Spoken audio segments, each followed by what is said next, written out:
کرام السلام علیکم ورحمۃ اللہ وبرکاتہ۔ آج بروز منگل ہے، رمضان المبارک کی 10 تاریخ، 9واں مہینہ 1446 ہجری ہے، انگریزی کی 11 تاریخ 3واں مہینہ 2025 عیسوی ہے۔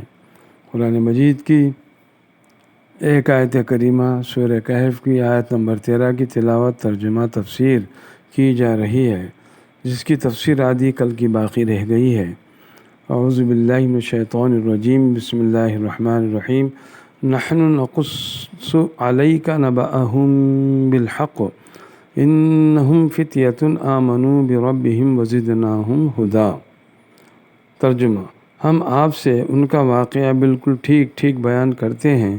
بلا شبہ یہ چند جوان تھے جو اپنے رب پر ایمان لائے اور ہم نے ان کو اور زیادہ ہدایت دی۔ اصحاب کہف کا تفصیلی واقعہ، جیسا کہ 2-3 صفحے پہلے ہم نے ذکر کیا کہ یہ چند نوجوان اپنی بت پرستی قوم سے بھاگ نکلے تھے۔ ان کا مقصود اپنا ایمان بچانا تھا اور جان بچانا بھی پیش نظر تھا، کیونکہ وہاں جو بادشاہ تھا وہ اہل ایمان کو بت پرستی پر مجبور کرتا تھا، اور جو شخص انکار کر دے اسے قتل کر دیتا تھا۔ مفسر ابن کثیر لکھتے ہیں کہ یہ نوجوان روم کے بادشاہ اور سرداروں کی اولاد میں سے تھے۔ اس زمانے کا بادشاہ، جس کا نام وقیانوس تھا، ظالم آدمی تھا اور وہ لوگوں کو بت پرستی کی دعوت دیتا تھا۔ جب یہ نوجوان تہوار کے موقع پر اپنے خاندان کے ساتھ نکلے تو بت پرستی کا ماحول اور ماجرا دیکھ کر ان کے دل میں بہت زیادہ ناگواری کی شان پیدا ہو گئی اور وہاں سے بھاگ نکلے۔ ہر شخص علیحدہ علیحدہ فرار ہوا تھا، لیکن اللہ تعالیٰ کا کرنا ایسا ہوا کہ سب ایک جگہ اکٹھا ہو گئے۔ پہلے ایک شخص ایک درخت کے سائے میں آ کر بیٹھا، پھر دوسرا اور تیسرا آیا۔ آتے چلے کہ قلوب کی وحدانیت ایمانیت نے بمصداق الجنس یمیل الجنس سب کو ایک جگہ جمع کر دیا۔ اصحاب کہف کا ایک جگہ جمع ہونا اور آپس میں متعارف ہو کر باہم گفتگو کرنا۔ جمع تو ہو گئے لیکن ایک دوسرے سے ڈر بھی رہے تھے، کیونکہ ہر ایک کو ایک دوسرے کے عقیدے کا پتہ نہ تھا۔ ایسے ہی بیٹھے بیٹھائے ان میں سے ایک نے کہا کہ ہر شخص یہ بتائے کہ وہ اپنی قوم سے کیوں جدا ہوا اور تنہا اکیلا ہو جانا اس نے کیوں گوارا کیا۔ اس پر ایک شخص بولا کہ میں تو اس لیے قوم سے جدا ہوا ہوں کہ میرے نزدیک میری قوم باطل پرست ہے، جو غیر اللہ کو سجدہ کر رہی ہے۔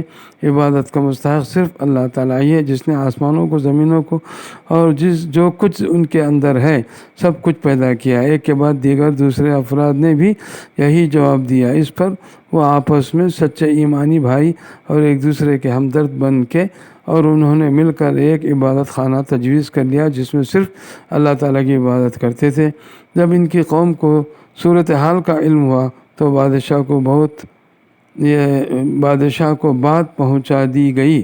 بادشاہ نے ان کو بلوایا اور ان سے دریافت کیا کہ تمہارا کیا حال ہے اور کیا دین ہے۔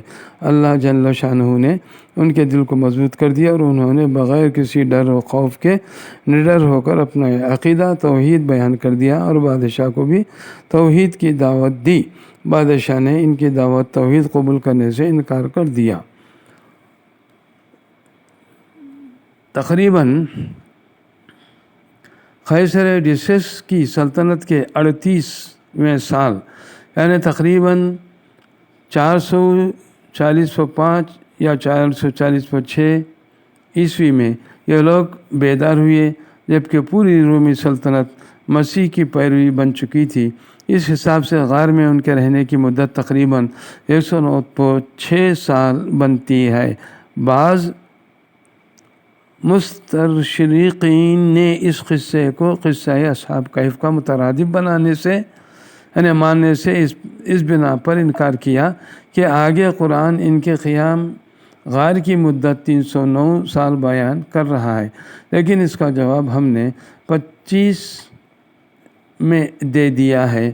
اس سریانی روایت اور قرآن کے بیان میں کچھ جزوی اختلافات بھی ہیں، جن کو بنیاد بنا کر گبن نے نبی صلی اللہ علیہ وسلم پر جہالت کا الزام لگایا، حالانکہ جس روایت کے اعتماد پر وہ اتنی بڑی جسارت کر رہا ہے اس کے متعلق وہ خود مانتا ہے کہ وہ اس واقعے کے 30-40 سال بعد ملک شام کے ایک شخص نے لکھی ہے، اور اتنی مدت کے اندر زبانی روایات کہ ایک ملک سے دوسرے ملک تک پہنچنے میں کچھ نہ کچھ فرق ہو جایا کرتا ہے۔